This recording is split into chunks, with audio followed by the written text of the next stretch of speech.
Hey, what's going on, man? It's your boy. Just really want to jump on here, man, for a moment. A lot of things to discuss, but I'm gonna say we're gonna keep it on a real simple um, plight. I think my question is the Democratic Party. I already talked about the Democratic Party if their election and they're elected of Bernie Sanders or even Bloomberg in a way. Still, it's not the purpose of the philosophy of the party, as well, even to the identity.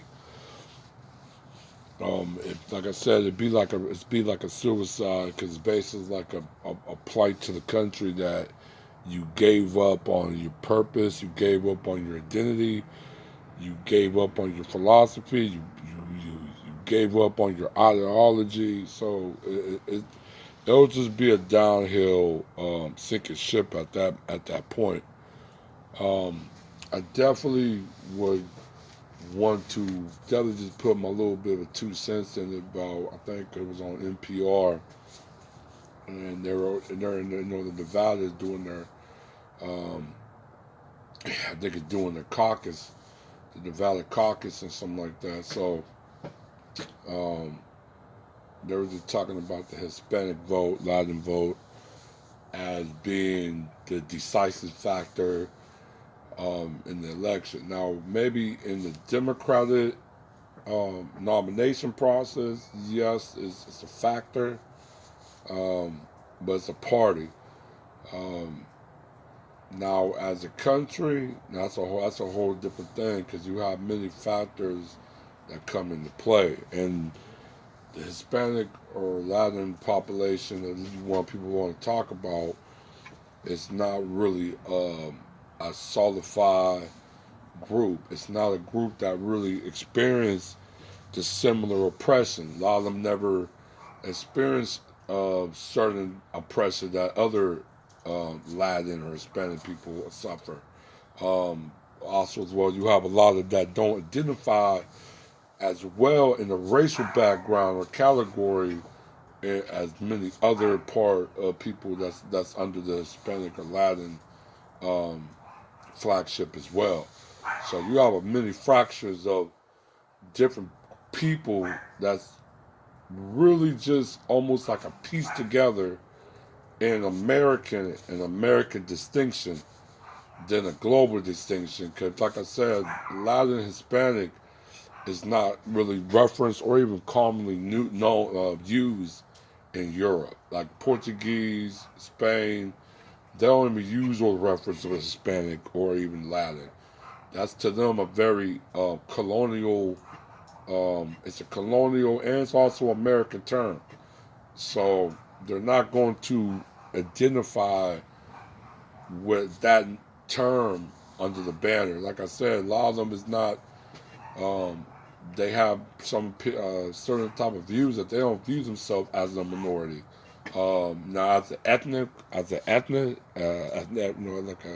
like an ethnic group or a nationality, there is some type of common knowledge to being a minority, but not like a racial overtone. There's not that type of recognizer. Like I said, the recognition of just African ancestry is very new. Even though the African present in quote Hispanic Latin and Latin Americans or in general is very huge and very rich, it's been vastly ignored. So them being placed with black people is pretty much a no.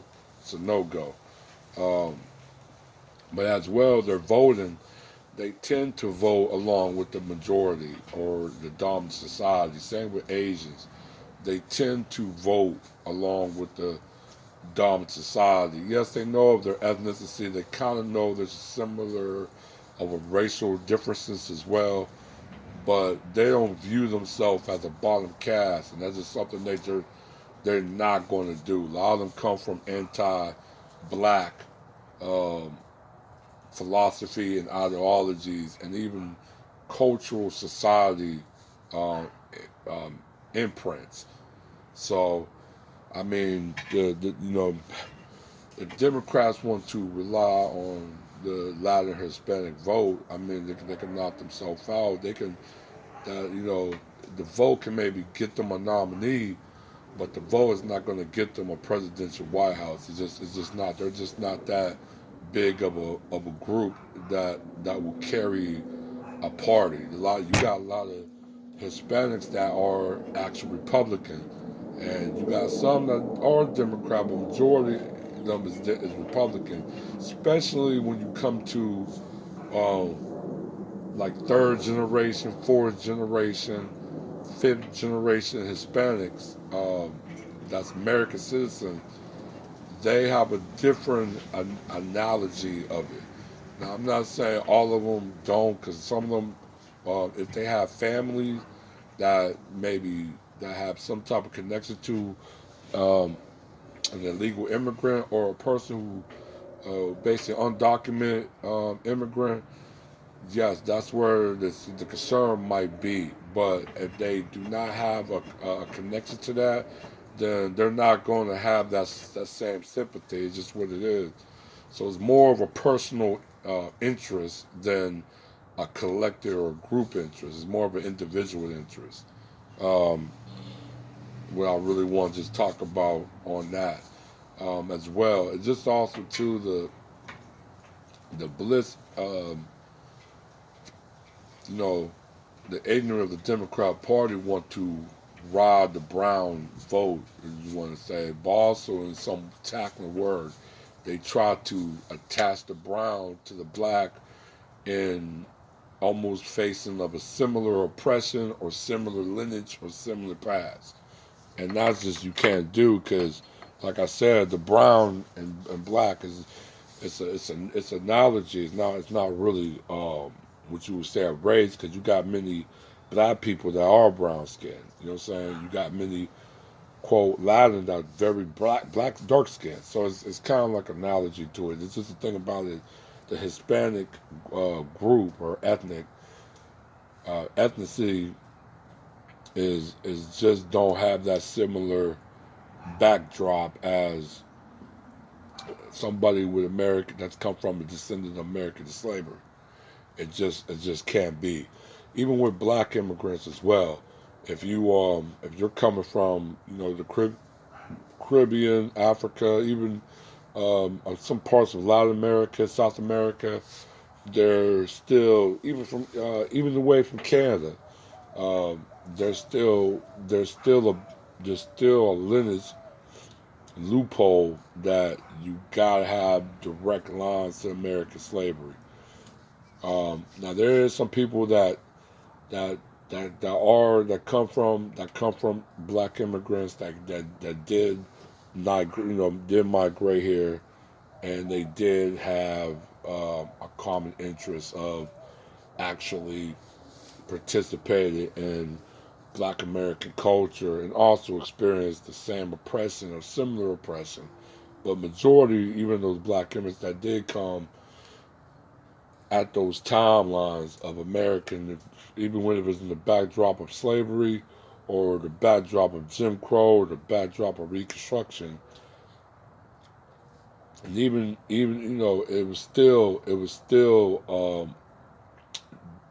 not more of an um, ethnic identity that they had. They really just had a black identity. Um, some did go on and pursue the black identity because they were forced to be in that. But many also was if they had a chance, they will rather just go to identify as white, and that's just really what it was. Race was the cast. If you, like I said, ethnicity was not really the base drive or major factor in identification. It was more of your race. And a lot of the black immigrants, and even to some degree, Afro-Latinos, a lot of them trying to put themselves in Black History Month. A lot of them didn't identify as Latin or Hispanic. They identified as black, and even some. if they had a chance, they didn't. They did pick a non black stance in choosing their nationality or where they came from. Many did, from Mexicans, many Afro Hispanics or Latinos actually chose their nationalities as a way out of race, while some did accept their their African ancestry and their black identity, and they went along and masked themselves in the Black American ADOS FBA space. But they also contribute greatly to. So it's just the way it is with a lot of people trying to catapult themselves into what is black and what is not. It's not all about just being black, and this is also about your lineage, and it's also about the benefits of what you put yourself in due to your identity or what you're going to affiliate yourself with. But yeah, like I said, I've been going. Like I said, I just wanted to just put my little 2 cents on this, and I'll probably hit you guys up real soon. All right, one.